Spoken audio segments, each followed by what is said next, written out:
Hola amigos de OTV, les saluda Jeffrey Vigo. Bienvenidos a su noticiero central a través de OTV Perú, la televisión del futuro hoy.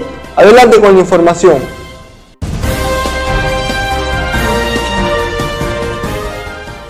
Hija del coronel Valer, héroe de Chavín de Huántar, llama calumniador a padre de Ollanta Humala. La hija del héroe nacional Juan Valer, que dio su vida en la operación del Comando Chavín de Huántar, realizó para destacar a los rehenes del MRTA en la residencia del embajador de Japón, salió al frente de declaraciones del padre del expresidente Ollanta Humala, a quien llamó calumniador.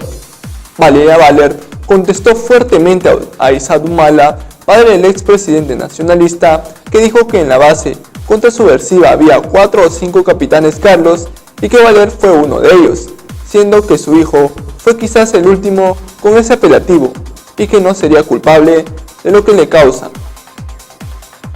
Capitán Carlos no fueron 4 ni 5, señor Isaac Humala. Su hijo es el señalado y no Valer, ni otros. Por suerte, y es mi orgullo, que sobre mi padre jamás escuchará a alguien menos que respeto y gentiles halagos de admiración. Porque el CIES fue desde la cuna y hasta la muerte un verdadero soldado, hijo predilecto de la patria, sostuvo en su cuenta de Twitter la hija del coronel Valer. Algo que muchos peruanos reclutados a la Fuerza por Sendero Luminoso y el MRTA, a quien su padre salvó la vida y dan testimonio de ello, son testigos, mientras que sobre los de Humala, o tanto Ollanta como Antauro, la respuesta es otra.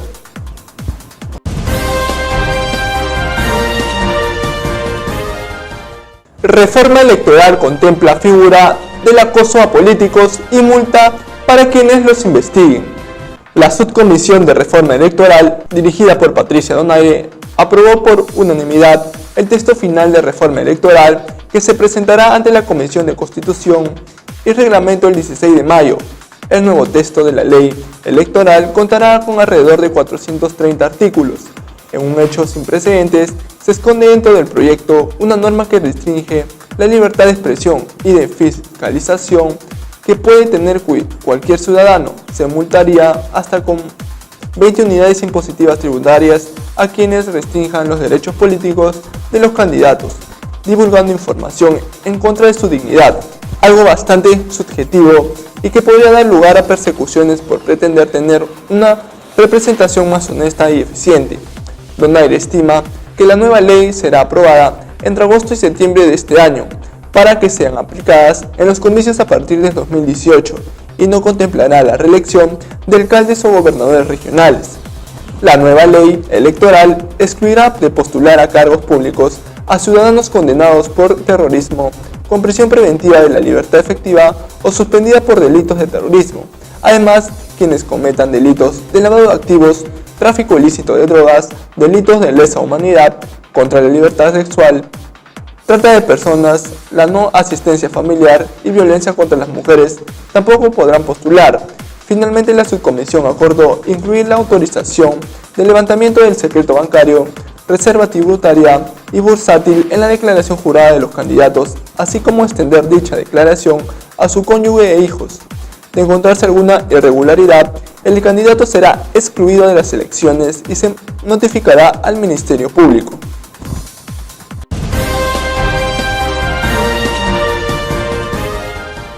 Fujimoristas siguen divididos por propuesta de arresto domiciliario para su líder.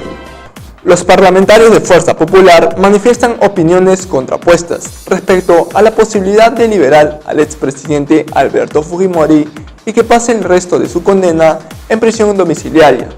Parlamentarios como Luz Salgado y Héctor Becerril rechazan la iniciativa del congresista Roberto Vieira, quien presentó el arresto domiciliario como una solución ante la negativa del indulto por parte del Ejecutivo. El congresista oficialista Carlos Prus considera que hay un sector fujimorista al que no le interesa que Alberto Fujimori salga de donde está. Esto se resulta claro si no cometerían las torpezas que están cometiendo, y sugirió que habría una facción que desea evitar la duplicidad del liderazgo. Becerril, por su parte, rechazó que la iniciativa de prisión domiciliaria presentada por Vieira haya fragmentado la posición de la bancada. Sin embargo, la lideresa del partido Keiko Fujimori aún no se manifiesta sobre la propuesta de Vieira. Cabe recordar que en el año 2013 Keiko Fujimori se mostró a favor de la solicitud de prisión domiciliaria presentada por su entonces abogado William Paco Castillo. Por otro lado, la bancada fujimorista manifestó que la solicitud era un tema exclusivo del sentenciado. Tras el rechazo, la lideresa del partido fujimorista manifestó su molestia con la decisión. Yo pregunto, ¿qué tipo de peligro puede significar un hombre de 75 años y que tiene tantas enfermedades? No estamos hablando de libertad, estamos hablando de que este es un arresto domiciliario para que pase sus últimos días con la familia, declaró en aquella ocasión.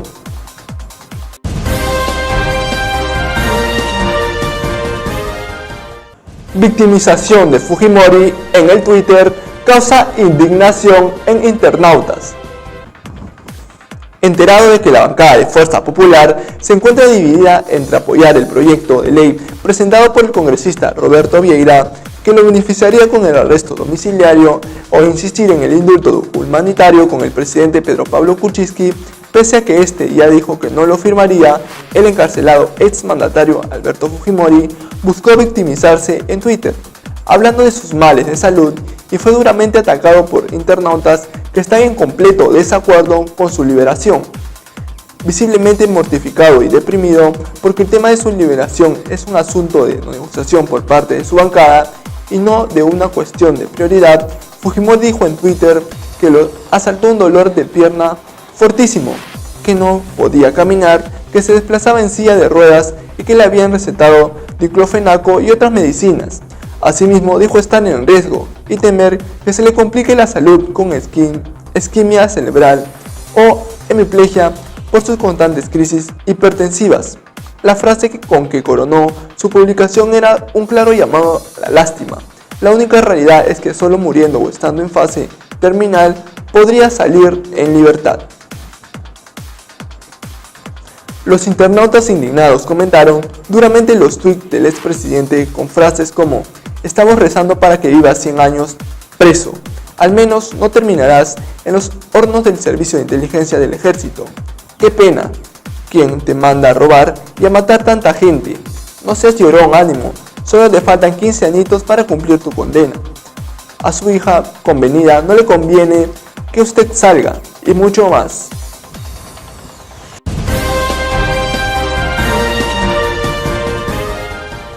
Acción Popular votará contra el proyecto que beneficiaría con arresto domiciliario a Fujimori. El congresista Johnny Lezcano anunció que su bancada no apoyará leyes con nombre propio, como la iniciativa propuesta por el legislador Roberto Vieira, que busca aplicar prisión domiciliaria a las personas mayores de 75 años que sufren de alguna condición médica, como el expresidente Alberto Fujimori. Lezcano reflexionó sobre la iniciativa de Vieira, señalando que podría ser utilizada posteriormente por otros internos sentenciados a delitos similares por lo que está sentenciado el señor Fujimori, alegó. Además, se refirió abiertamente al recluido expresidente: piensan en gente que ha tenido poder y ha matado, que ha robado y ahora quiere beneficios. Eso no se puede aceptar, sería una ofensa. Sin embargo, el congresista se mostró a favor de que se solicite el indulto humanitario para el expresidente. Hizo hincapié en la formalidad de la solicitud. Los pedidos de indulto no se hacen a través de tweets, sino a por un pedido formal, como establece la ley, refiriéndose a la actividad de Alberto Fujimori en redes sociales.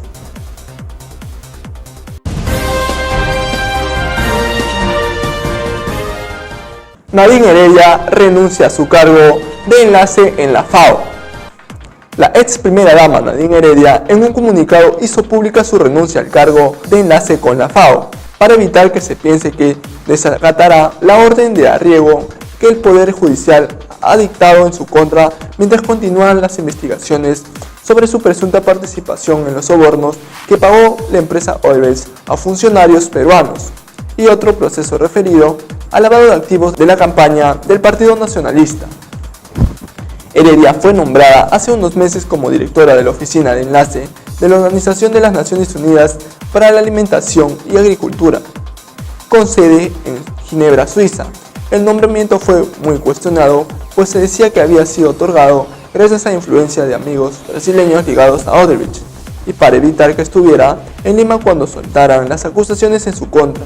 Tras una serie de batallas con el Poder Judicial, que primero negó autorización para que la ex primera dama salga del país, finalmente se le permitió retener el cargo, pero en las recientes citaciones por diferentes casos, ante las diversas fiscalías, ante el Congreso y pronto ante el Poder Judicial, hacen imposible que la ex primera dama pueda concentrarse en su trabajo fuera del país.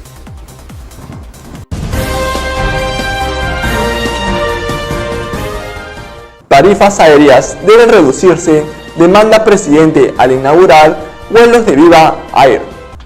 Desde el aeropuerto Jorge Chávez, el presidente de la República, Pedro Pablo Kuczynski, participó de la inauguración del servicio de vuelos Viva Air, comunicando que las otras compañías aéreas tendrán que adaptarse a esta nueva oferta de los pasajes. VivaAir.com, la nueva aerolínea, ha puesto en marcha la operación de bajos costos en el Perú, lo que obligaría a las demás compañías aéreas a reducir los precios de sus pasajes, beneficiando al público usuario y la actividad turística en el Perú. Con ello se estima que se incremente la cifra de pasajeros que hacen uso del Aeropuerto Internacional Jorge Chávez, la cual asciende a 18 millones de viajeros al año. La aerolínea cuenta actualmente con un equipo de 48 tripulantes de cabina para brindar servicio en las 11 rutas como Iquitos, Tacna, Arequipa, Cusco, Piura, Puerto Maldonado, Tarapoto, Trujillo, Chiclayo y Lima.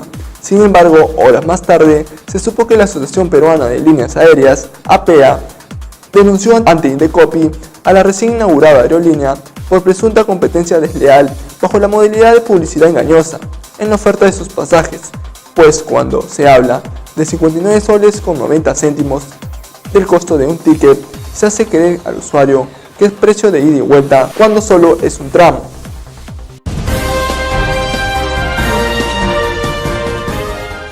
$5.000 venezolanos buscan residencia en nuestro país. Más de 5.000 ciudadanos venezolanos que residen en nuestro país que se encuentran en estado de vulnerabilidad han solicitado un permiso temporal de permanencia, permitiéndoles la regularización de su situación migratoria y trabajar con total normalidad con el pago de sus tributos. El permiso temporal de permanencia ha sido considerado por la Comisión Interamericana de Derechos Humanos como una medida dictada a nivel internacional para proteger y asegurar los derechos de las personas de nacionalidad venezolana que dejaron su país debido a la crisis que atraviesan.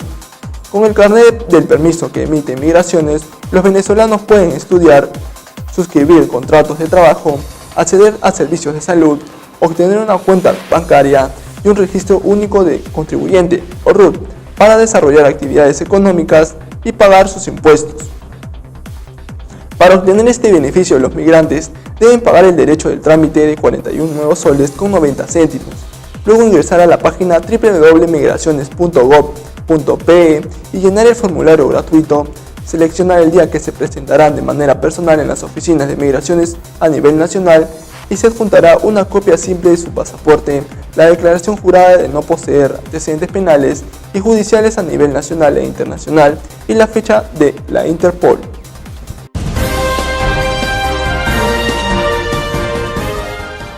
Creador del juego suicida La Ballena Azul, se quita la vida en prisión. Philip Budeikin, creador del juego suicida La Ballena Azul, que causó la muerte de más de 130 jóvenes en Rusia y varias más en distintas partes del mundo, se quitó la vida dentro de su celda en el centro penitenciario de San Petersburgo.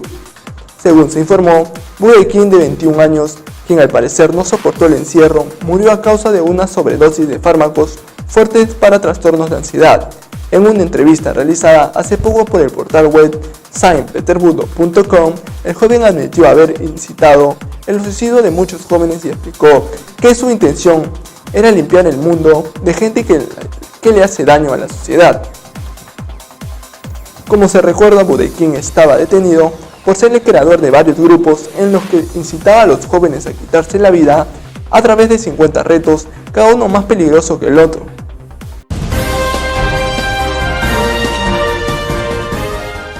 Nuevos enfrentamientos en Venezuela por ola de protestas. En Venezuela se han registrado una serie de enfrentamientos durante la nueva jornada de protestas, debido a que las fuerzas opositoras venezolanas pretendían llegar al centro de Caracas desde varios puntos de la ciudad. Esta es la sexta semana de protestas que ya ha dejado un saldo de 37 personas muertas, entre ellas 4 menores de edad y 2 agentes del orden público. Además, al menos 50 civiles han sido encarcelados debido a que se enfrentan cargos, instigación a la rebelión y vilipendios supuestamente cometidos durante las protestas. Según la oposición, la Fiscalía se niega a imputar a estas personas y continúan respondiendo las protestas de manera autoritaria y violenta. Tal es el caso de un joven músico que tocó el himno nacional de Venezuela con un violín en medio de la protesta, expresando así su deseo de paz, y fue silenciado con bombas lacrimógenas que los efectivos policiales le lanzaron. La oposición declaró que las protestas continuarán pese a las acciones del gobierno.